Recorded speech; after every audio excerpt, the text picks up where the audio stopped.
Hello, I'm here with Redeye. How's it going? It's good. Okay, so when I decided I wanted to feature you in the series, a lot of people will have a preconception of like who Redeye is, and it'll all depend on what year they got involved in esports. Okay, which game they think of you with, what role they think of you even in, how they think of you now. Who do you see Redeye as like the most general, broad thing? How do you see yourself in that sense? I think the easiest way of explaining who I am is probably some sort of jack of all trades, master of none, in esports terms. I guess most people now that are coming into esport now will probably see me as a host. I've done, pretty much hosting almost for the last 12 months, a little bit of commentary. You're right about which year people have come in and which games. I think so. If we go all the way back to the very beginning in 1837. It wasn't quite that old, but it was a long time ago. It was Unreal Tournament, and it was Quake, and it was Counter-Strike. So people will probably know me as a commentator from back in those days. And more recently, obviously working with ESL, but the job I do with ESL isn't just hosting, it isn't just commentating. It's managing the commentary team and of the talented people that we've got at ESL, both commentators and hosts. It's working with Mihao and the guys on IEM. It's working with James on WCS and Sean and all the guys working on EMS as well, and chipping in with what I can in terms of experience in both esports and in the real world. Heading up the social media strategy for the company. Working with the PR guys to deflect some of the bad press that we've occasionally got, which has been less, fortunately, in the last 12 months. Working with other departments on making sure we've paid players on time.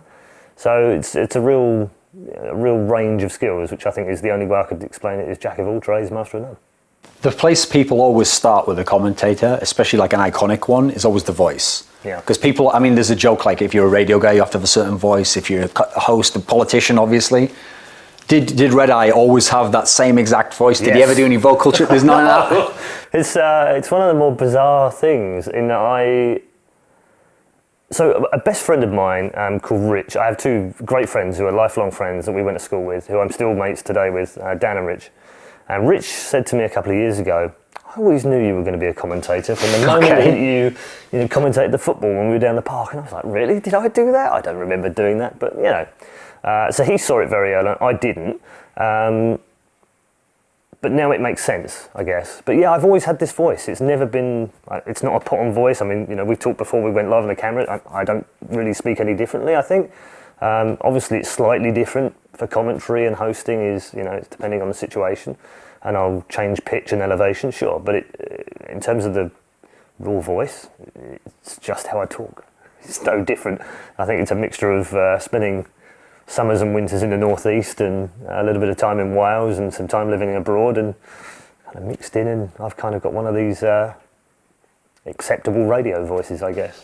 Because when I mentioned before, like depending on what year is when people will know you for certain things. So if we go right back to the beginning, were you really someone where you had like a similar skill set in the commentary world? Because one thing I've noticed, unfortunately, is a lot of people, especially the younger people, if they see someone has a skill, they'll think like, oh, they're naturally good at that, or that's just something that they happen to be good at. And so what happens is if you've built up a skill or you've changed techniques, when it becomes good enough, it becomes indiscernible from skill, They'll think he was just always good at that. Yeah. Whereas I know a lot of people, obviously, there's evolution over the years, there's things you attempt to do. Yeah. So what was Redeye, the early commentator? Like how close was it to now? What kind of things had to change to get to here? I think the early Redeye commentary was probably pretty awful, if I'm honest, but so my voice has never really changed, but what I've learned is things like pitch and pace and projection, and so some technical things that you can do as a commentator, and I've learned them through a mixture of watching other people, listening to sports commentary. I was a Radio 5 addict for about 10 years, so all I did was listen to Alan Green and all the guys on Radio 5. For those of you everywhere else, that's BBC, Radio 5 in the UK. And listening to audio commentary of football or any sport is really useful for a commentator early on because they're so descriptive and they're so, they have to describe every little bit of action. They have to tell you exactly where the ball is on the pitch exactly where every player is and explain all the little nuances of the game as well as the action that's actually going on. So it's a really tricky job. And early on, obviously, I did audio, radio casts. I didn't do video. So listening to those guys taught me a huge amount.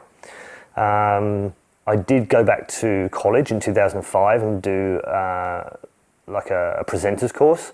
It was actually for news journalism, but it was fairly relevant to what I was doing. There was no, hosting of esports course back in the day. I don't think there is now, but that helped tremendously in terms of how to, portray myself on camera, how to hold myself, where to look. Again, working on pace and trying to understand what would make the viewer enjoy the broadcast. Not just what I wanted to say, but what would turn them on, what would actually make them excited about it. And I think a lot of that you learn through experience of yourself as well as you go along. And I had some great teachers along the way. I mean, I was very lucky to work with DJ Wheat early. Tosspot and I pretty much grew up together through Radio ITG in the early days and learnt a lot from each other. So yeah, I think I was extraordinarily lucky to come in at the time I did and grow with the industry as well. I've had it's unlike today. Today's guys are really tough for them. They get thrown in at a deep end. Maybe they do one reasonably good cast and then they're plucked out of nowhere and thrown onto the stage at MLG or DreamHack or IEM or whatever.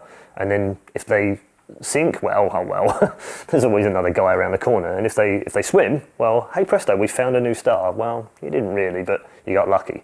And we didn't have that back then. We had a few years of mucking around in our bedrooms on Shoutcast. We had a couple of years mucking around on video cameras, which were really bad at the time, and streaming was really terrible. And then we had a couple of years of doing relatively low-key events. So before we were thrust onto things like CGS, I'd got 6 years worth of experience. So it wasn't as daunting as going on to Sky Sports 1 and doing a TV show. And we don't give the guys these days enough time to do that. Because this is something I wanted to get to, which is that people who are trying to be newer commentators now will be intimidated, okay? They'll think something like, how can I ever get to a place that this person is, or get past them, or compete with these people? Because, like I said before, it seems like those people, they naturally just have this skill for it. If the person only started watching in 2008, your skill set's fairly complete compared to 2003, sure. Then, so they don't see what's happened in the 5 years in between. Yeah. So what I want to ask goes like this. If we brought that guy from 2003 forward to now, and he had to just start out now, so Redeye's starting today as a commentator, he has the basics of like a voice, so your friend said, maybe you'd be suited for that, but you haven't worked on any of the skills we've talked about here. If you had to just visualize it, what would you start as? What kind of game would you be into? Like, how would you visualize starting yourself? Because obviously you can't just start as you're going to do now, the position you're going to. So what would the route be, do you think? Well, I think it's kind of you to say natural talent, but I honestly don't think I have. I think unlike someone like DJ Wheat or say Joe, for instance, Joe Miller, and Tosspot as well, very naturally gifted people. And what areas do you think of?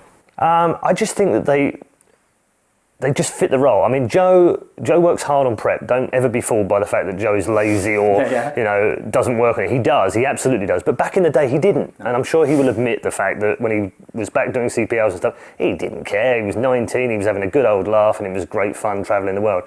But he didn't need to. That's the cool thing about him. He actually had so much natural talent that he didn't have to work hard. The key to successful people, I think, in this industry are people that do have natural talent, sure, but that they work really hard. From my point of view, I would say most of my success in the later years was down to the fact that I worked hard because I wanted it. I wanted to be good at it. But it takes a lot more for me to do to be good at it than it does, say, someone like Joe. I mean, I have to be very prepared. So I have to spend days poring over stats and reading stuff and looking at interviews and watching VODs and looking at demos and really understanding it to the point where I'm comfortable with saying what I might say on a cast. Joe, I always got the feeling, and Tosspot and Wheat for that matter, I always got the feeling that, you could probably sit them down in front of a game they've never seen and just go, commentate that, and they would do it, and you would actually enjoy it. Even though they knew nothing about what they were talking about, they'd somehow make it enjoyable and fun and interesting. And I'm not that kind of guy. I actually do need to learn the game properly. I need to spend time on it. And it's partly why I won't do League of Legends right now. It's because I love the game. I really enjoy playing it. I play it probably more than I play anything else right now on a regular basis. But even as relatively simple as it looks, it's actually a very complex game to understand for a commentator. There are many champions, there are many matchups, there are many different lanes to learn, there's many different parts of the meta to understand, there's different builds, there's so many items in the game, and to learn all of them in such a way that would compare me doing as good a job as Joe or D-Man or Jack or someone like that is too far away from me, and therefore I don't feel like I could do it justice, if that makes it sense. So when you ask me, how do you start now? Literally, work hard. If you've got a smidgen of natural talent, it's about hard work. It's about getting out there. I would start a channel. I would start streaming. I would start explaining to people what I knew about the game, but learning it from other people, watching some of the pros stream and learning what they play in terms of characters or champions or whatever game they're doing. Right now, for me, it would probably be CS. I think that would be the game I would go into because I have an FPS background. It's where I played at a relatively high level. It's where I understand almost a second nature how the game works. I don't have to learn the meta for it. I already know it. There are small nuances which some of the pros will help you. And I would befriend as many of them as I possibly could because they're the guys that have the knowledge. And you can learn more, I think, from just having a scrim with a pro team, just one scrim with them. I think you can learn more in 20 minutes than you can learn on your own in probably 3 months. So that would be my, I don't know if that's golden advice or not, but that would be what I would do right now if I was starting out and I was like, you know what, I really want to be a commentator. One of the things that always used to be a problem in the past for commentators, I mean, I'm coming from a Quake background for FPS in general, Counter-Strike. One of the reasons I used to be really put off listening to commentators, and this is an American background to this, was that a lot of them, they were too much on the energy, okay? Every minute they were trying to pack it with energy, and I can understand why, because they're thinking maybe of like iconic sports moments where the perfect, that one iconic phrase that you all remember, or so exciting to what an amazing sequence, and they were kind of overdoing it a bit. And so even on moments when Shazam? Yeah, some of the moments that should have been a lull in the game, maybe sometimes when it should have been silent, they were trying to fill the space, trying to get, just waiting for when it would pop off, Was this anything you ever had problems with early on? Like, was it something, how do you think that works in terms of like the language of the game, pacing it out, knowing when to be excited, when to pull back? What do you think of this? Yeah, I mean, pacing for me is really important. It's definitely one of the keys to being one of the standout casters. It makes you stand out from others. The propensity for most new people starting off is to feel dead air. Dead air is the thing they hate most. They hate like having silence because it's kind of awkward. It isn't, but it feels awkward. And it did to me early on, but it was something I learned very early on, 2005, 2006. I identified that I would just literally try and splurge everything out as much as I could and realized actually that's not good, that's not going to work. And I could build suspense and I could build that through not just the volume of my voice, but the pace of my voice and using some dead air. And you listen to commentators all the time in football, they can have periods of 10 seconds sometimes where nothing gets said and you kind of go, is the telly on? Is that okay? And then they've got me. That's the key. It's a psychological trick in a way. It's like I'll go quiet in the middle of a cast when things have slowed down a little bit. And if people, I mean, we're multitaskers. That's what we are as gamers. We're watching the stream on one thing with headphones on, listening to music or something in the background and playing a game on the other one. And probably have the TV with the sports on in the corner. There's all that going on, and I want you to pay attention to what I'm telling you. To get your attention, sometimes I'm not going to say anything. And just leave it, because then you're going to be like, hang on a minute, what's going on over there? And then I've got you back, and then I'll build up to where we are. So yeah, pacing is tremendously important for building suspense and helping people just feel like they're in the moment. And sometimes it's not even about building to it, it's actually about afterwards. I remember Mike Burks, who I have no idea how many Emmys he's won now, but it was 12 or 13 when I met him. He produced the CGS shows, and he told me and Marcus that one of the most powerful tricks that he'd ever seen from commentators in the NFL was their ability to, pardon my French, shut the fuck up. And I was intrigued by this. Okay, explain this. And it's very simple. At the moment that the game is won, and the shot goes to the crowd and they're cheering, the player's full of emotion and he's just won this championship, say nothing. It's the old, picture's worth a million words, and it's never truer than that moment. And yet I hear commentators talking over that glorious moment. Every time. Time after time after time. And I sit there sitting there screaming, please shut up! And I wish that commentators would take that on board. And not everyone. I mean, there are some superb commentators in esports who would do a tremendous job in any sport, I think. I'm honest about that. But there are also a lot of people that could learn an awful lot more if they could just spend some time looking at real sports and understanding pace, flow, dead air. So earlier on, it was nearly all commentary. That's all I remember seeing you doing for different games, moving between games and scenes as the years it was appropriate. And then came this era of redeye the caster, the host rather. Yes. And this was something new. Yeah, we'd had hosts every now and then, but it was quite a ropey gig back then. Usually it was someone who knew nothing about games. They had very minimal experience doing something. That's how they got hired. Or they were just a very nice looking girl. It was one of those two usually. So how did the transition to host come from? I mean, was it in any way informed by the fact that for newer games, maybe you weren't a StarCraft 2 expert, you weren't was it an actual transition in this sense, do you think? I think it was similar to how I sort of fell into commentary, really. I mean, I never set out to be a caster or a shoutcaster or a commentator. Just fell into it by mistake and by luck more than judgment.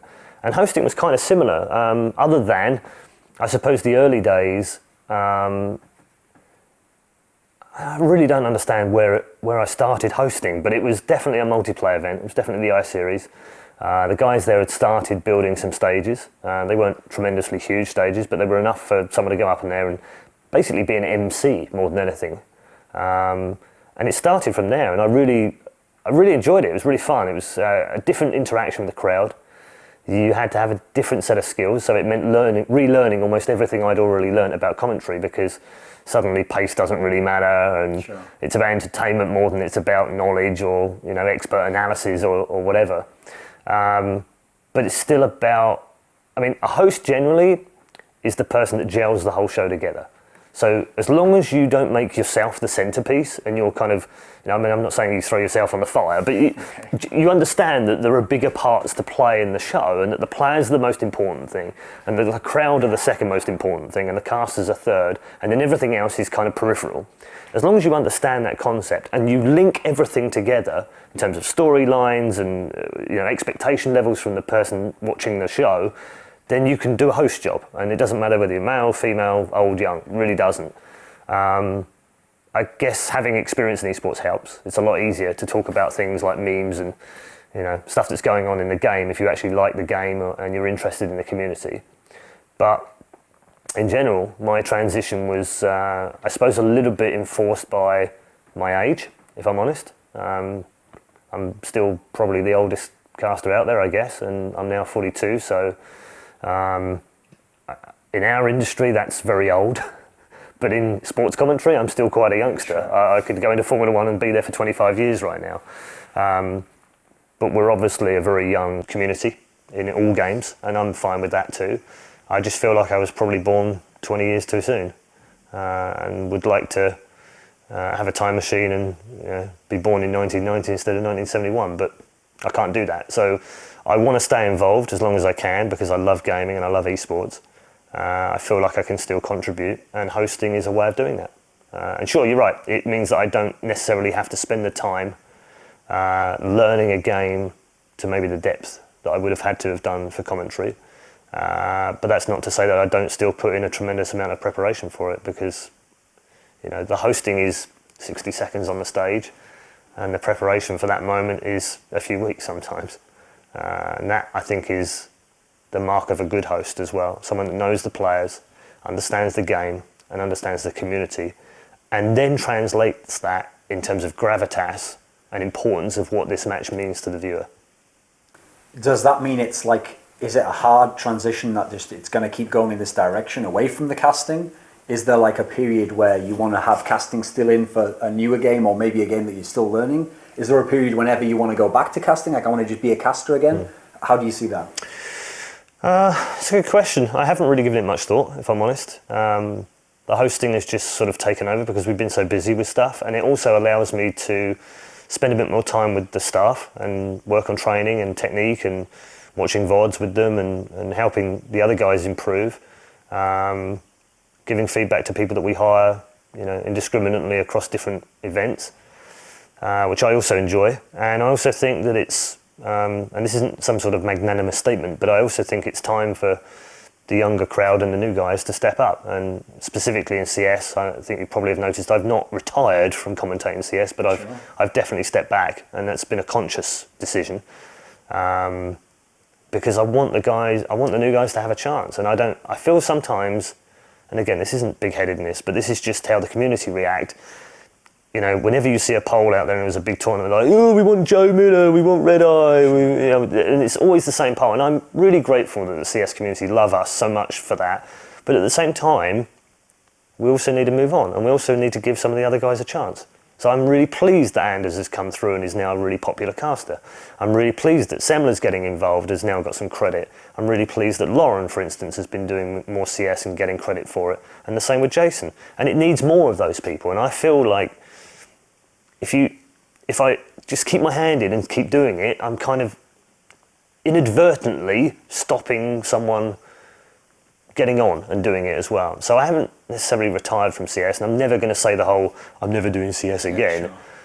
But at the moment, it is a conscious decision to step back from it, and I'm not intending to go back to it any day soon. But we'll just see how the next 12 months pans out. And, you know, if ESL say to me, we need you to do CS, then I do CS. It's as simple as that. It's a job as well. This is a business we're in. So it's not always just about what I want and what I want to do and what I don't want to do. It's about whatever we need to do as a business to make money. In terms of this topic of like newer people coming in and you're the established guy, if you want to, maybe you could even like push them down a bit, or you could keep yourself front and center. I have a question that goes like this. Obviously, there's a whole evolution to a career here. It's over a decade long.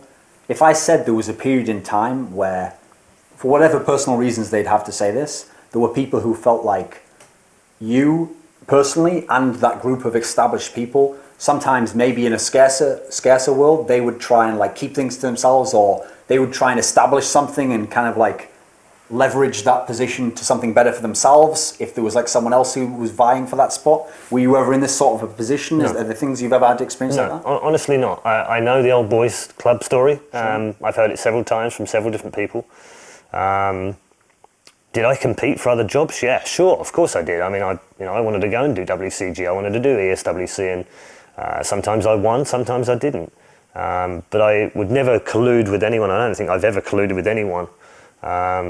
Specifically while I had the opportunity to hire people through Quad V and stop someone from doing an event. I mean, sure, if someone asked me my advice and said, what do you think of this person? Okay. I would be honest enough, but I would try and be pragmatic about it as well. I think I've called you a dick on Twitter more times than I care to mention, but I know what a quality journalist you are, and I'm happy to be pragmatic enough to say, even though I might not like what you said, I can still appreciate work. Same with Richard Lewis. He and I have had plenty of run-ins over the last 6 to 8 years. But again, he is a fantastic journalist and he writes amazingly well, and we're very lucky to have him in esports. Do I agree with all his opinions? No, and I doubt he does mine. We're very different type of people. But getting back to your question, I feel like I've had that done to me. Okay. I've experienced it in the past, not through, I don't think, any malice so much as it's a competitive world. It's just as competitive as any other industry. There are very few of us that can do the job that we do as commentators and hosts. And sometimes event organisers want something specific. You know, they want a female, for instance. Well, is that sexual discrimination? Of a kind? Probably, and it's very extreme, you could probably call it that. But I don't necessarily see it like that. But it does hurt, because I'm then thinking, well, if I was a woman, would I have got that job? But it's not really as straightforward as that. It's about other things. It's about a look. It's about a feel. It's about the kind of image you want to set for your show. And so I get that. I understand that. But no, I've honestly, hand on heart, I've only ever tried to help people. Not always from the beginning, because I didn't have that kind of influence, but from Quad V onwards in 2007, I've helped a tremendous amount of people get jobs. Too Good, for instance, wasn't a caster when I met him. He was a Quake player. Yeah. I got him into casting. He wanted to cast, obviously, but I got him the gigs and put him on UK television, and look at where he is now. And I'm not saying that's my, I did that, he did that, but I gave him an opportunity to do that, and yet we were directly competing effectively. other people like Joe, for instance, who came to Quad V and got gigs, and D-Man we took into Quad V, and now look at D-Man. There were numerous people. Apollo we took into the first big WCG tournament that he did back in 2010, and that was the first time he had to replace our Tosis and Tasteless. What a job that was. Sure. Him and Rivington had to do that. Yeah, and those two did a fantastic job that weekend. They worked their asses off, and look at where they both are now. So I'm not going to take credit for their work. I'm just using them as an example of, I've helped and nurtured and tried to find new talent for many years, and I'll continue to do that right now. The team we've got in ESL right now, we've got 7 commentators and hosts. Amongst those are Shocks, who's now phenomenally talented as a host. We'll admit by her own volition that she came in a year ago and knew nothing about it and was a YouTube streamer. We've got Jason Kaplan, who is gone from strength to strength and is now multi-talented across many games, not just League of Legends, but can just step in and do a tremendous amount of different MOBAs and FPSs. He's doing Battlefield, he's doing CS, he's doing Infinite Crisis, he's doing League of Legends. I mean, he's crazy, is the amount of stuff he's doing. Joe, top of his game, League of Legends. D-Man, same thing, top of his game in League of Legends. We've got Apollo, top of his game in StarCraft. Kalaris, same. Lauren's just come in the last 8 months and just been fantastic to work with, and has got on with World of Tanks and CS and Battlefield and God knows what else. So I'm really privileged to work with a really talented set of people, but in some way, I've either recruited them or I've worked with them in the past. So, the old boys club thing, sure. I think it's just because established shows like what they see and would rather not change. It's a risk for them. We're still in the infancy of this stuff. We're still not fully professional on shows and TV, but we're getting better. And I think people like DreamHack and MLG and ESL prefer to use people that they've used before. It's experience. And that's no different to what it is in real sport. Murray Walker was the Formula One de facto voice for nearly 40 years, but there were plenty of other commentators that do motor racing. I'm sure they were looking at him going, bloody swine, die or go or retire, or give me a chance. And since he retired, we've had 5 different Formula One commentators, which just shows you how good he was. So I think there's some of that involved as well. When we talk about the casting side of your career, you started out, okay, you were doing the StarCraft 2 stuff, I remember, other events as well, but then the big conspicuous hole is the League of Legends area, okay? Yeah. There's been very little chance to get in there. And we spoke about Richard Lewis before. He's actually said on a show, I forget exactly which show, it might have been Unfiltered or something, I remember him specifically saying, like, Riot, these are his words, not mine, Riot essentially told redeye, like, you can't be a host for us, for League of Legends, we just want women. And he might have said it like that in a blunt way, but was there anything to this? A little and nothing, I think is the answer. Okay. So Riot never spoke to me and told me directly that I wasn't going to be hired in any way. But through the decision to hire a host for LCS, yes, it was clear that they would like a female. So I understood that from the off. I was disappointed, naturally, because I wanted to be involved in all the biggest tournaments as a host. But ultimately, it's worked out fantastically, and we've had Shocks, and we've worked together on several parts of her hosting and tried to help improve it. And we've worked very closely with Riot on all the shows with our talent as well. So I don't have any axe to grind. There's no real major issue on my part, but it's like I said to you earlier, do I feel sexually discriminated against? No, because that's the extreme end of it. But sure, I'm kind of disappointed that I don't have boobs and blonde hair. As a general, I'll just leave that statement to hang as it is there. As a general principle, though, this idea that someone would, well, they've obviously got a demographic in mind there. Like, I'm going to have a girl for this reason, and it's not a girl who doesn't know anything. It's, absolutely. It's a girl that has to be all the rest of the boxes have you checked as well. Don't make this about Shocks, because it's not about that at all. So for this aspect, that's why I'm going to make it general, because I don't want it to be about you versus her or anything like that. So as a general principle, though, it's something I've noticed in the industry. There's always a cynicism from people where they almost think that things have to be fucked up. Okay, so they'll think like, oh well, obviously, if like I'll use my job actually. Say there was an interviewer who had like blonde hair, big tits, like you're describing here. Maybe she even knows a little bit about the game.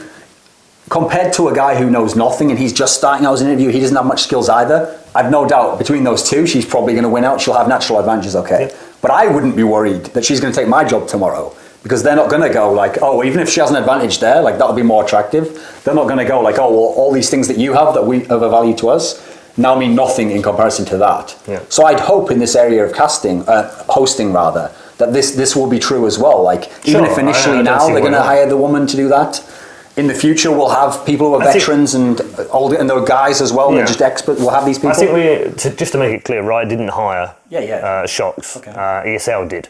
So it was an ESL decision to hire her specifically to do LCS because that was the contract we had last year, and I was fully behind that. I was consulted on it. In fact, I was talking to Shocks today about how funny it was just a year ago we were interviewing her for the job, you know. So that's just to clear that one up. In terms of talent, we would never have taken her on if we didn't feel like she could deliver the kind of job that Riot wanted us to deliver via hosting and commentator. So, you know, we wouldn't just hire a woman for the sake of hiring her to do a job. That has been done in esports, for sure. It has, absolutely, but we wouldn't do that at ESL, and I don't think Riot would either, although I'm not speaking for them. But it would be nonsensical for either of us to do that without someone having talent. And the reason that we chose Shocks in the end was because A, we thought that she had the ability, we thought she had the potential, and she knew the community in League of Legends, and she loves the game. And those three prerequisites, I actually don't have two of them. Sure, yeah. So if you compare me directly and you wanted to do that, well, I didn't have two of them anyway. Yeah. So I didn't know the game strongly enough. So in some ways, it made a lot more sense from that point of view. So I wouldn't even want to compare it side by side like that.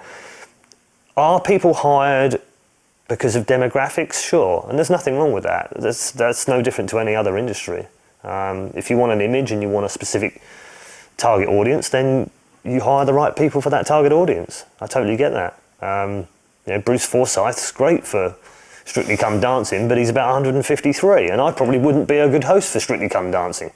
But put me on a football show and I'd probably give Gary Lineker a run for his money. I don't know. But, you know, females doing hosting jobs in sports has been frowned upon, and there aren't many of them. Gabby Logan springs to mind, but other than that, pretty tame in terms of football.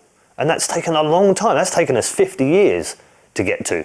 In real world times, that's like 20 years in esports, and yet we're already there. So actually, I think we should be celebrating the fact that we do have some talented females, not just in hosts, but in commentators as well, and they're coming through now, which is great. And the next step is getting some of the females in some of the big professional teams. Because obviously that has been an issue in the past, where we can all remember people who, they weren't even gamers or in the community. Maybe they had some on-camera experience, and so we saw them for one event, or we saw them for one circuit, and then we never saw them again, and then it was a new girl next time. Does this mean that the trend in the industry has changed? Like if there's a guy out here, he wants to be the next host, and he wants to be in League of Legends, and he thinks like I'm going to work on all my skills, he shouldn't be at all held back by the idea that there'll be a girl who has half his skills, who's pretty, and she's got all the image factor. She'll beat him out. He'll still have the chance to make it, you think? Yes, I don't see why not. I mean, I can only talk about the way I hire for events, and I'm super pragmatic when it comes to it, even to the point where I'll disagree with my own staff if they give me recommendations, because sometimes I'll feel like, well, you're only putting him forward because you like him or you like her or whatever, whereas I'm very unemotionally attached to it, emotionally unattached to it, and I'm literally looking at what's going to bring the best team of people, what is going to deliver the best show for the viewers, and is that person the right fit for that role and that game and that community? And I'm not really thinking of, are they pretty? Are they female? Are they buxom? Are they male? It doesn't even cross my mind, and why would it? Because, and that's genuine, honestly, I don't think like that. I don't really care. Lauren recently came in 8-9 months ago now, which is not really recent, I suppose, but, relatively. And we hired her because we felt she had the potential to be a really good multi-game caster. And she's proved that point perfectly. The fact that she's female is kind of a bonus because she's a bit like a trendsetter, and hopefully she'll allow other females to look at it and go, oh, well, actually, maybe you can make it. The problem that a lot of women have in esports is that we're very chauvinistic as a community. If they're pretty, they're dumb. Well, how does that go hand in hand? I know plenty of pretty women that are also super intelligent. And that's not just in esports, it's wherever. So why do we pigeonhole them in that way? Just because they're pretty, we suddenly think they're stupid? Well, that's ridiculous as well. So I think we need to move past our own prejudice and just take people on face value. But rightly, you know, if just because they're pretty doesn't mean they should be doing a show. They need the talent as well. So if we're talking about the idea of like prejudices here, I've got a good one for hosting that I haven't seen many people address, but it drives me crazy. And it goes like this. Do I do this? You can tell me. So there's this famous, almost a meme now, that Koreans in StarCraft, okay, they're faceless, you know, boring in interviews. They're just going to give you the one-word answer or the one sentence. It's going to be like, yeah, my opponent played very well. I hope I win the next game. Like, people in my own business, interviewers, and you're doing this as a host as well, I've noticed with WCS, people who are bad interviewers, it's like the bad workman. They blame the interview subject. And they say, oh, he didn't give me what I needed. You know, I asked that question, he didn't give me it. But I always think myself, if I don't get a good answer, like, how could I have changed that? Like, what could I do to help this guy have permission or understand where we're trying to go with this? So then he can just show me what's, I'm not trying to get an answer. I want to see what he has to say, you know. There's obviously an issue when you're doing something like WCS with how it was last year, where you're having to deal with a lot of these people where they're going to come off that way if they're just left to their own devices, maybe. What do you think on this topic in terms of like, what can a host do to help with that? Is it really as big an issue as people say of the idea of like the faceless Korean, I don't want 4 faceless Koreans to be in the semis and they're going to get, who cares? You know, what do you think on that topic? I'm generalizing, obviously. I think I think Koreans are very misunderstood. You know, I think with my job, I've now got a lot of friends from Korea through being involved in StarCraft. And I've started to understand their mindset over the last, I think, probably 8 years or so of working with Koreans, mainly with OnGameNet through WCG. And they are, generally speaking, very reserved kind of people. And they don't like to show off, and they don't like to be rude or what they see as rude. What we see as fine, banter, whatever. They see as genuinely rude, and they're very respectful as people. So it's very hard for them to jump out of that and be what we as in the Western world would perceive to be fun, creative, and less faceless, if you like. So I think that's part of it. I think it's partly our perception and our expectations of how we think they should react, and understanding their culture would probably help us understand actually that's maybe not what they want to do or feel comfortable doing. That said, I think in the last 12 months we've seen a number of players really show us personality.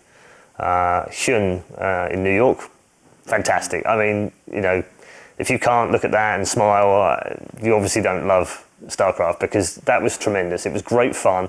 He's got great energy. He's got a fantastic personality. And as an interviewer, he's easy. You know, I just put a microphone under his voice and he does the rest. I don't have to say anything. I don't even have to interview him. MC is another one. I don't really have to interview MC anymore. I'll come with a standard stock phrase question for him, knowing full well he's not going to answer the question, and he's probably going to take my mic away and he's probably going to say something funny. And that's great too. Jaedong, super personality, really fantastic personality. And I could go on and on and on. And, you know, Polt learning English the way he has, another super guy.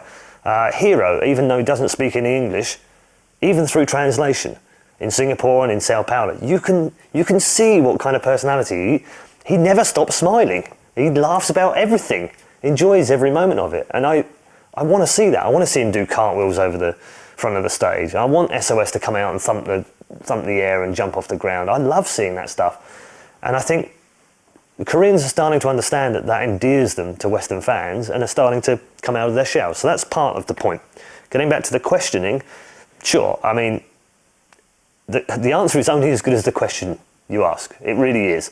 And it is more difficult with a translator because you're never quite sure if the question you've asked and articulated as well as you would have done in English has been articulated in the same way. And obviously it loses something in translation. So sometimes the answer isn't as full on as you would have hoped, but it's still your responsibility as the host to get that, to find that little nugget, something that will, you know, pull the guy out. And I think one of the best examples I can give that I managed to do last year was Duck Duck, in that he was a faceless Korean up to the quarterfinals. No one had really seen him. We'd watched a few of his games. He was pretty average in Korea. He'd come to Europe as an almost faceless Korean, and here he is on the verge of getting into the semi-finals. And I'm thinking, how the hell am I going to sell this guy to the audience? How am I going to make them like this guy? So I talk to him off camera, and I try and find out a little bit about him. What makes him laugh? What makes him tick? Is he how can I get him to just be less faceless and let people know actually he's a really cool guy? And I got very lucky in a way, because he told me the story about how hard he'd had to fight, and his family didn't really want him to play, and he'd come from Korea and he'd come all this way to win something. He'd never won anything at all. He'd always strived for GSL and winning a big tournament. And so the moment he wins and I put the microphone on him, it's easy. I tell him, literally through translation, all this hard work, your family, coming from Korea, first tournament, and he just balls. Which, everyone then goes, oh my God, oh, bless him, oh, we love him, don't now. And it's, became the quack thing from then on. And he did that. I didn't do it, he did that. But as an interviewer, you've got to know what buttons to press, even through translations. So for me, it's more about, I don't know, not learning about them, but it's more about knowing them and actually really understanding who they are and trying to get that little nugget of information out that they might not want to tell anyone, but if they, as an interviewer, if they do, it will really endear them. So I think we as hosts and commentators and interviewers need to do a better job overall of selling some of the Koreans, but also we need to learn more about them as well. Because in terms of the idea of a storyline and the narrative, that's like a word that gets thrown around all the time, narrative, as though it's just like something you can just plug in, or you can pick one, oh, which one is it today, It's clearly something that is on people's mind in the industry and is an important topic. So I have a way to ask about Koreans in StarCraft 2 in this sense, because when people make their complaints, sometimes they aren't even so good at articulating the complaint. So what they're complaining about might not really be what they're complaining about. So a famous example would be the idea of the faceless Koreans, okay? It's like, I'm the person complaining here. I lose interest when there's like 8 Koreans left and where's TLO, where's Naniwa? Like, if they're not in it, I'm not interested. But then I don't think that's true, because if that was really true, I'm pretty sure someone would be doing this whole bunch of NA-only tournaments, and they'd be getting the craziest numbers ever. Everyone would be watching that. Who'd be watching GSL, I don't think it's not one or the other. To me, it's like people want this cool storyline, right, where they need the Koreans there because they're the best. Yeah. So you have to have the Koreans, but then the thing is, you don't want Hawk to just play in his own tournament to win. You want him to play and somehow beat the Korean. Yes. So you actually need both components. They're just getting mad that it gets set up like that, and then he loses the Korean. So unfortunately, it's the anticipation of like, oh, that didn't, I'm mad at something here. What can I do? And so that's all they can do is lash out. If the Korean wasn't there, you might have made, that's the only thing you can think of. How do we have these storylines so that it's like, there's not these black and white lines drawn. Like, how do we approach this? Well, I think we're getting better at it as an industry. I can only talk from my own experience, but you look back at the previous IEM in Sao Paulo, and we got lucky in a way because TLO beating Bomber was huge news, and people were like, yay, hurrah, foreign hope lives, and hopefully he can get to the final. Oh, you've lost. And so, and bless him, Dario, he did well to get to the semi-finals, but he was up against a tremendous player in red-hot form.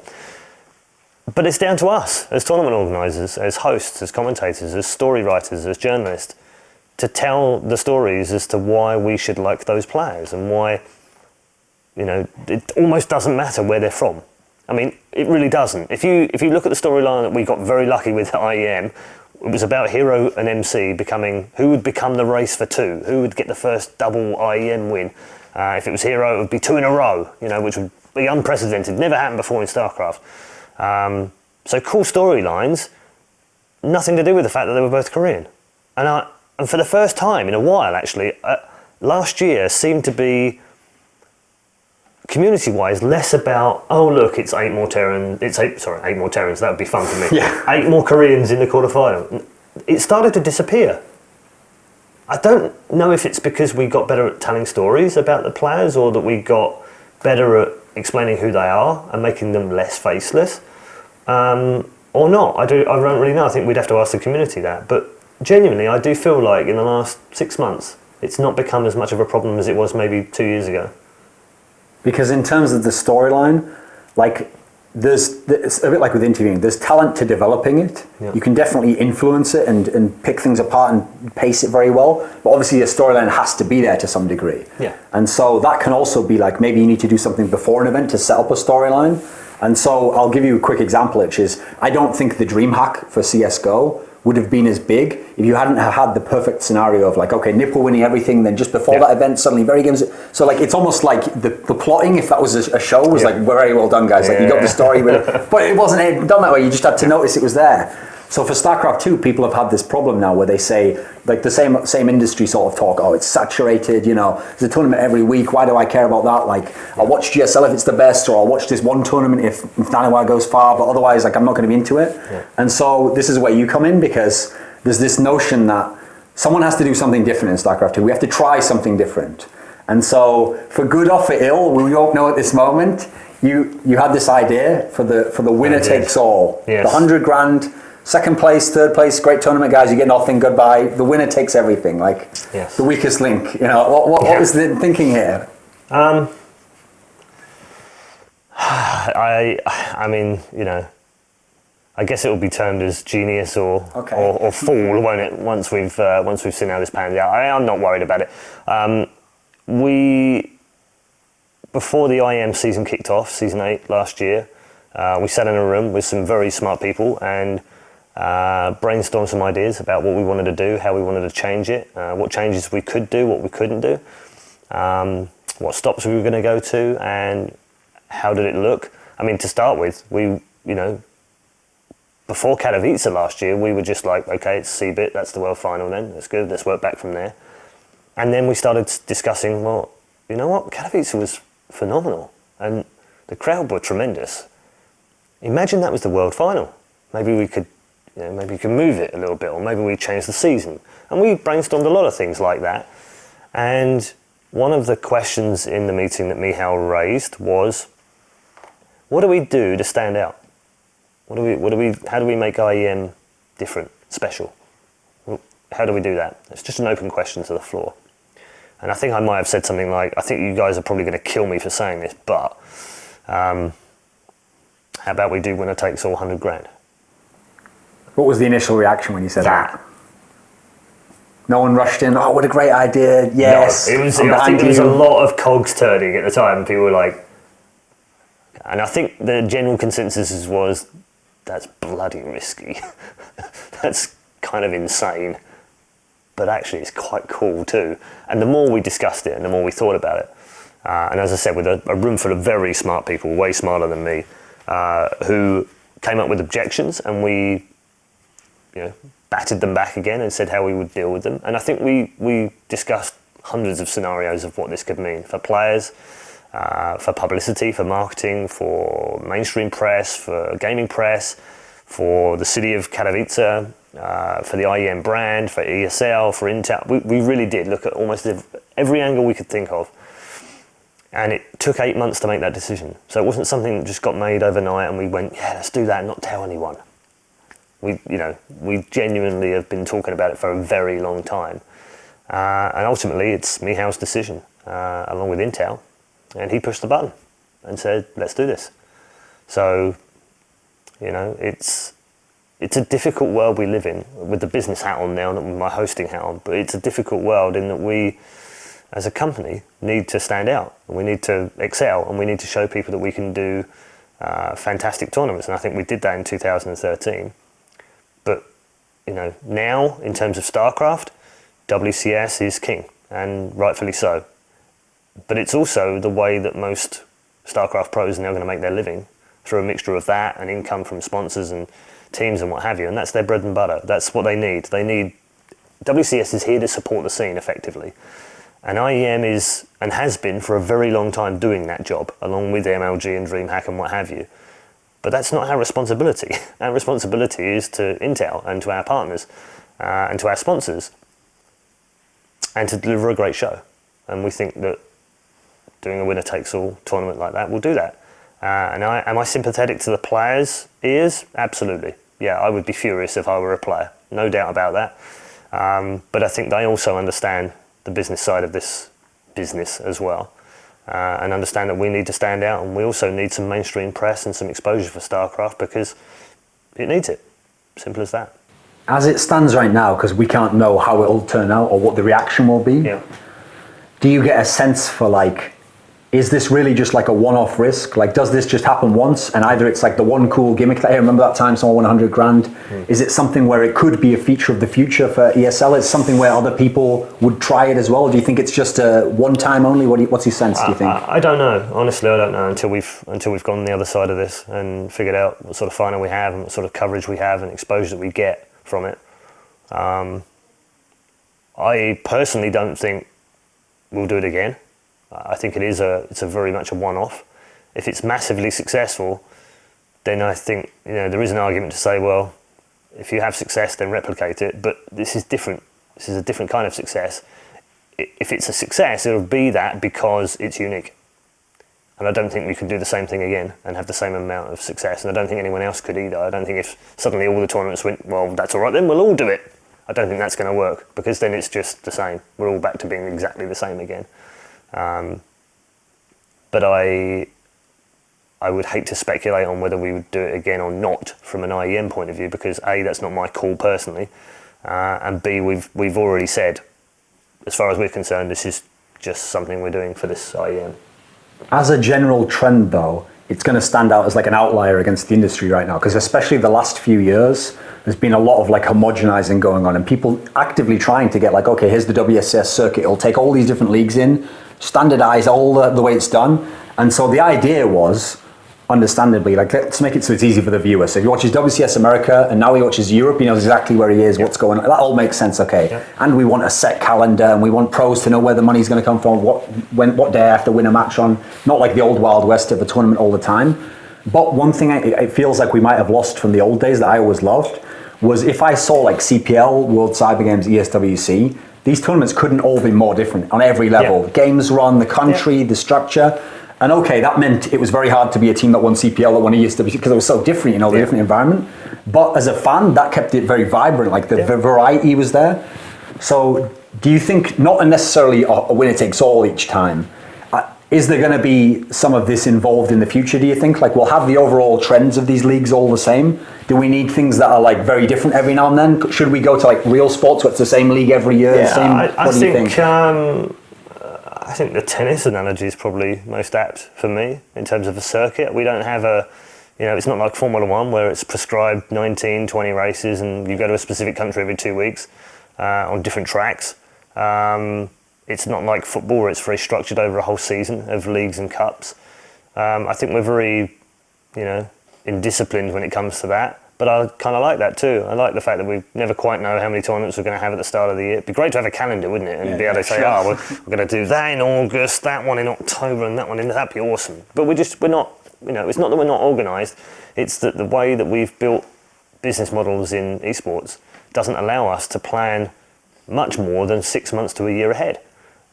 It would be great to be able to, sit here and tell you we've got a 10-year plan with Intel to come up with the next 10 years worth of stops and this is what we're going to do. But it doesn't exist. We're not going to be able to do that.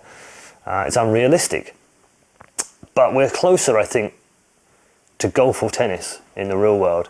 In that there is just these amazingly sporadic events all over the place and all over the world. And some are part of the ATP and some aren't part of the ATP and some are part of Masters and some are Grand Slams. And there's all these different, levels that no one really truly understands unless you're, I don't know, Toby and you're mad on tennis or something. But, you don't understand it. I mean, I understand there's Wimbledon and there's some strawberries and something about Henman Hill and some Scottish guy that might win it. Right? That's about all I know about tennis. But I know Wimbledon is a big deal. I also know it's part of a Grand Slam, of which there are only 4 a year. And I'm not a tennis fan. And how do I know that? So that's what's seeped into the mainstream, right? It's gone beyond.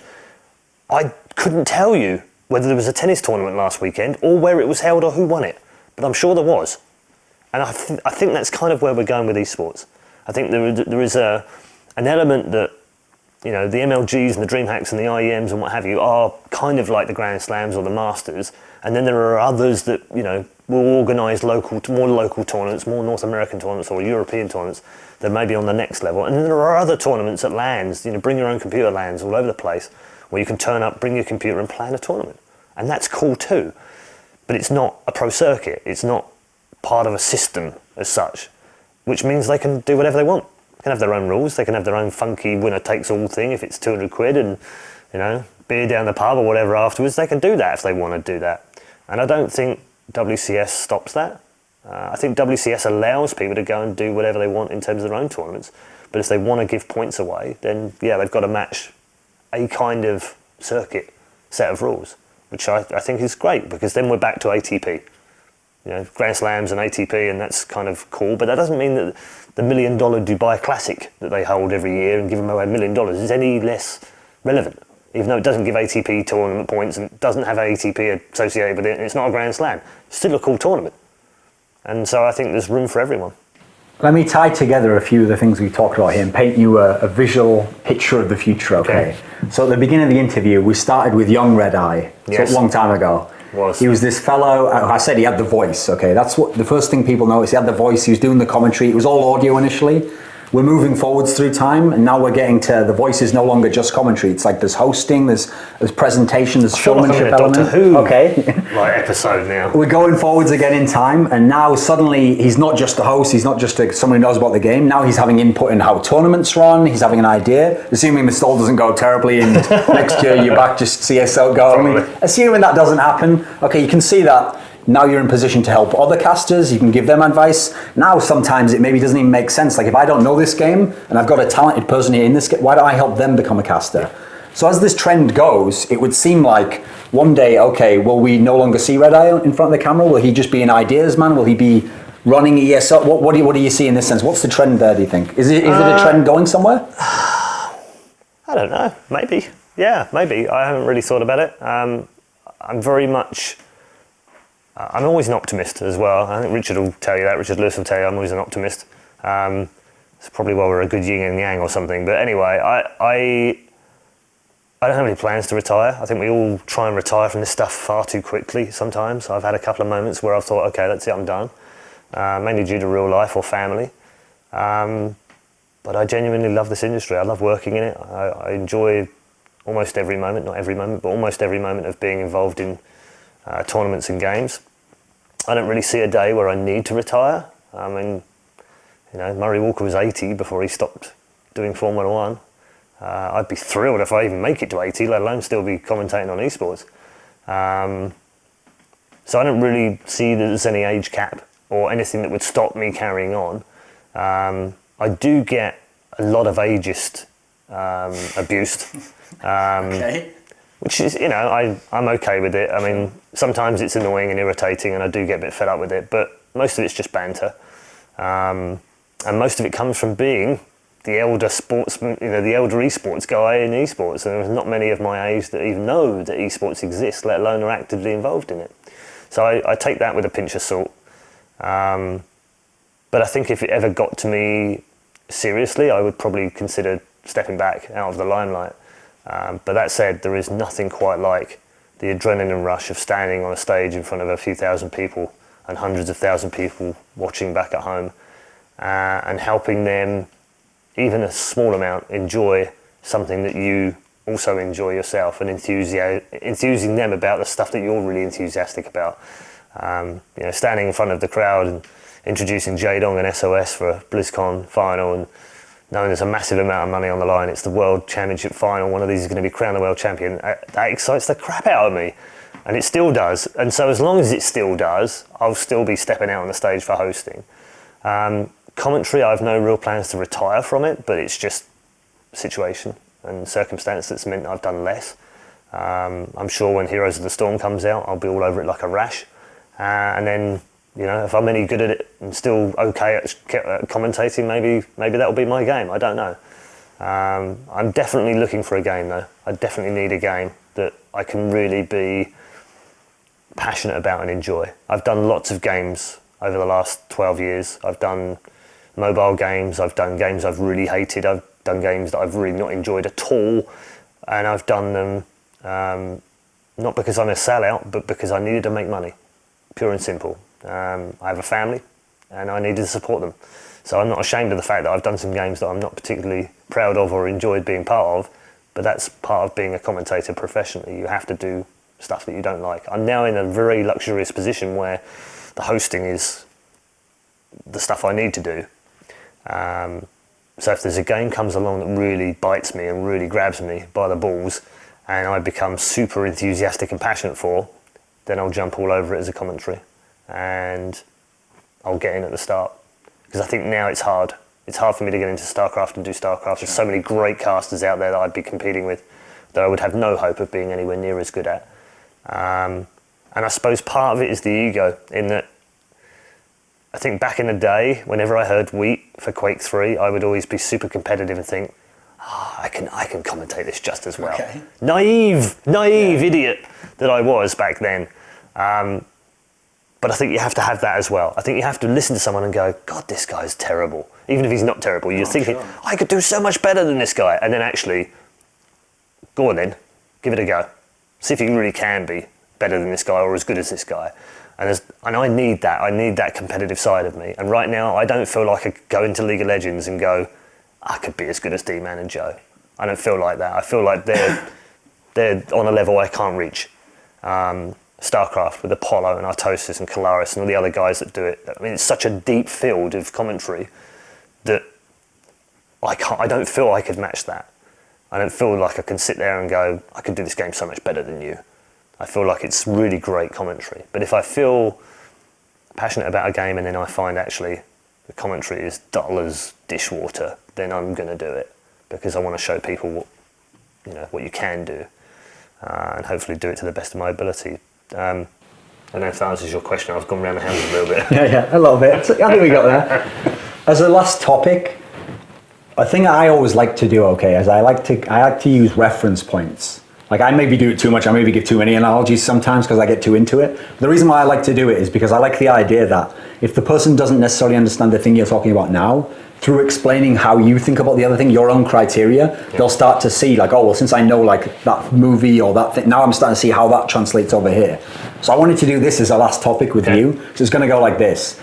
I'm going to list you like either a caster in esports or a player in esports. And if it's a caster, you have to give me like a real world commentator for any sports game who you see, like I can see a quality that he shares with him or something about him reminds me of that guy. And if it's a player, you're going to give me a pro player in a sport that would fit the player. So for each one, and I'll give you a different name. I'll go one at a time for each. So we'll start right at the top. We'll just go Joe Miller.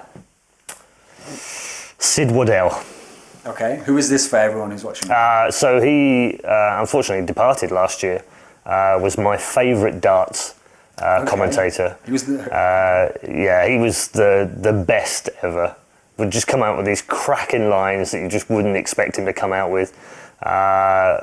Loved his darts, really super passionate about it, and phenomenally naturally gifted. So that would be Joe. So as a player, I'll go with Expeke, the Spanish player, League of Legends, very well known. Who would be the pro player, sportsman who'd fit him, do you think? I think Messi. Okay, why is that? Same flair, same style, same panache, but still very humble, still very understated, still knows who he is, respects his fans, but loves the game. DJ Wheat? God. Is there anyone like DJ Wheat? No. What is it? Who's the closest to you? He is think? unique. Like, what do you think of when you think of DJ Wheat? What are the primary qualities that you should think of? I just think of Marcus. I don't think of anyone else. Okay. He's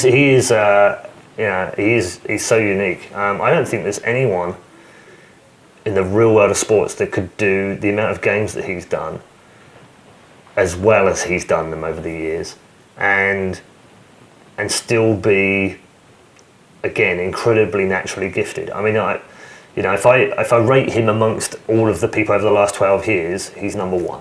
All right. And I can't really pay him any higher compliment than saying he would be my Murray Walker if I was an F1 fan. So I think that's probably as good as I can get. But that would make Marcus 80, and he'd probably hate me for saying that.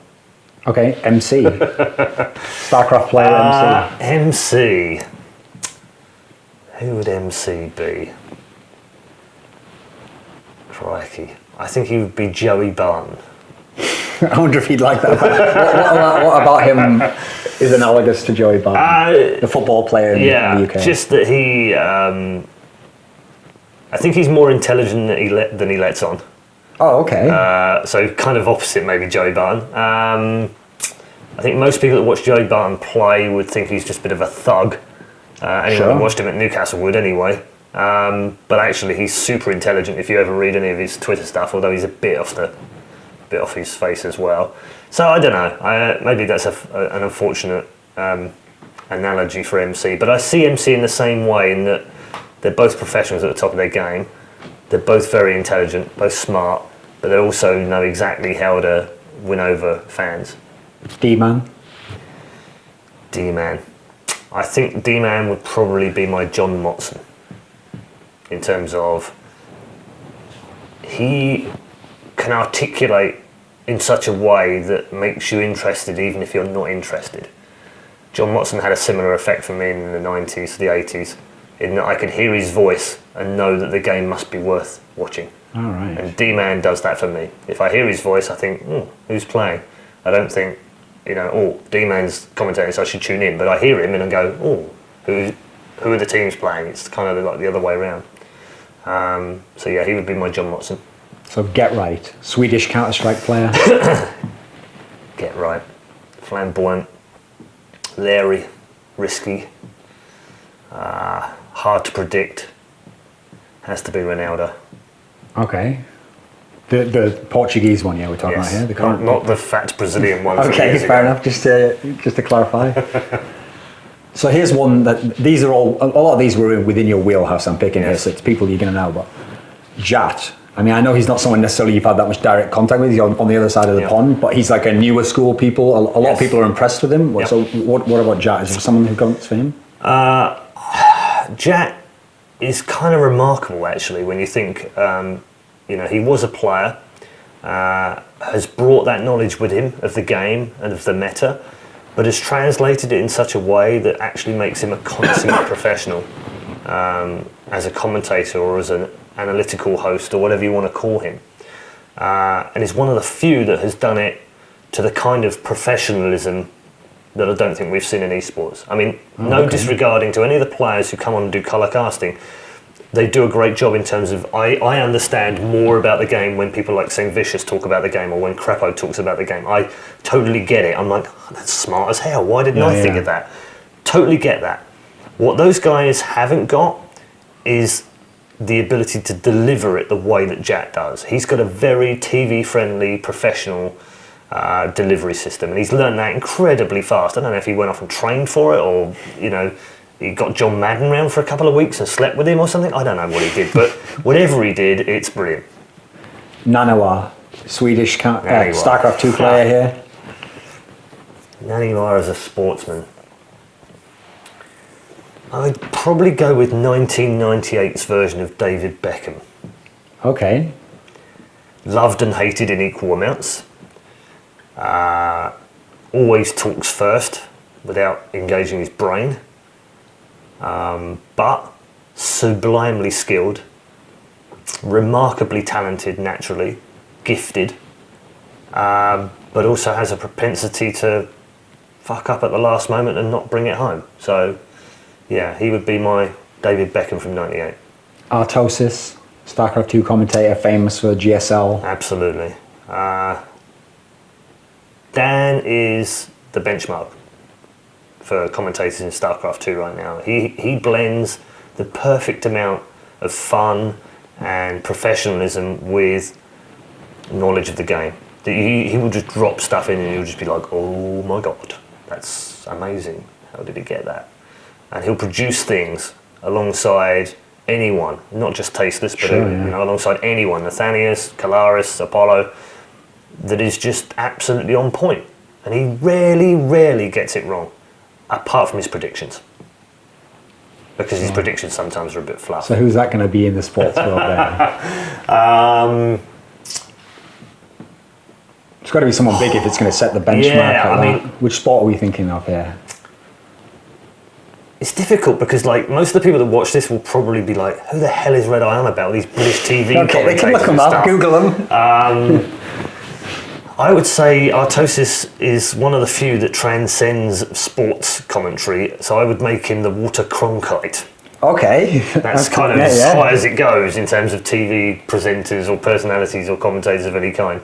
I don't know if he'll thank me for that either, but no, I mean, I think he's absolutely the benchmark in StarCraft 2. Okay, Ocelot, Spanish, yes, League of Legends player. Who would I liken him to? I think Ocelot is hugely charismatic, very fun to be around. He's a great guy, great personality. But I also think his skills are not as good as he thinks they are. Okay. Maybe not as good as the community. Or maybe the community actually did work it out early on. I think he held back SK when he was at SK, and I think we're seeing that now. He's struggling to get back into even Challenger League right now with his team. And partly that's not all of his fault, obviously, it's a team game. Sure, yeah. But you just can't hate the guy. He's absolutely lovable. In terms of who would he remind me of? Difficult. Yeah, really difficult actually to kind of put him in. Who would I have him? Probably, I was going to say David Ginola, but he was kind of talented. Not that Ocelot isn't talented, but sure. I think you get my meaning. Yeah. But he reminds me of kind of that, that swashbuckling kind of very cavalier, flair, very cavalier, sure, yeah. Very passionate, and I love that about the fact that he would scream and he would shout and he would make a noise, and he loved winning and he hated losing in equal measure, and he would show that, and he wasn't afraid to show that. And the only person I can think of really that did that over the years was probably Gaza. Oh, okay, Paul Gascoigne. Paul Gascoigne, yeah. Monte Cristo. So here's someone where anyone's watching, he does the English language for the Korean. Yeah. Who would this guy be like? Has a very distinct look to him, Yes, he does, with his braces. For me, I think he was the highlight of the LCS World Finals. I think it was great to have him. He took over that there. desk, didn't he? Yeah. Yeah, he dominated the desk at times, but on the other hand, he was also pretty on point as well. He's as close to what League of Legends have as an Artosis in terms of being analytical and analysing the game and understanding the game and getting out there. I'm not a massive fan, if I'm honest, of his commentary. Anything he'll probably hate me for that now, but it's still very enjoyable from a knowledge point of view. Okay. So he would probably be my Alan Hansen. Okay. So as a player, an obvious one comes to mind would be Stefano. He's a little bit departed from us now, but famous French StarCraft 2 player, personality obviously. Yep. So who would he be in John esports? McEnroe. John McEnroe. That one's as easy, is it? It's the easiest analogy I could ever make. He's absolutely John McEnroe of StarCraft 2. Brash, idiotic, horribly talented at the same time. Borderline genius, actually, when it comes to things. Sure, he figured Swarm Host out 9 months ago, and they're only now starting to play it. And he did stuff in Wings of Liberty, which everyone else was like, "The hell's he doing?" And then somehow made it work. Feisty, arrogant, over the top. But again, fabulous personality, fabulous person when you get to know him as well. Not at all like the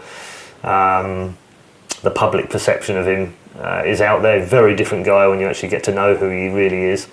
Loud, glary, brash, insulting, rude, arrogant. I could go on. There are lots of ways of describing him. Some of which will be terms of endearment, but some won't. And again, a little bit like Naniwa, in that I think he had his fans and he'll have his detractors as well. And I absolutely understand that he's very much a paradox. So, but definitely John McEnroe. So do we have any final words, something to conclude, to end the interview? You want to thank someone or say hello to someone? I'd like to thank everyone that's been involved in esports since I've been involved. And it's given me a tremendous journey that I hope is nowhere near ending just yet. To all the guys at ESL for all the hard work. It's been a joy working with them for the last 12 months, and I hope that continues as well. To everyone that's ever tuned in and supported players and teams and put their hand in their pocket to support the players and teams, because I think that's really, really important now that we're getting into a marketing age of esports, is that if you support your team, buy the shirt and help the players carry on doing what they love, and hopefully they'll provide years of entertainment for us as well. And to anyone that's sponsored or put money into esports as well, because again, without them we don't really have a job, so thank you to them as well.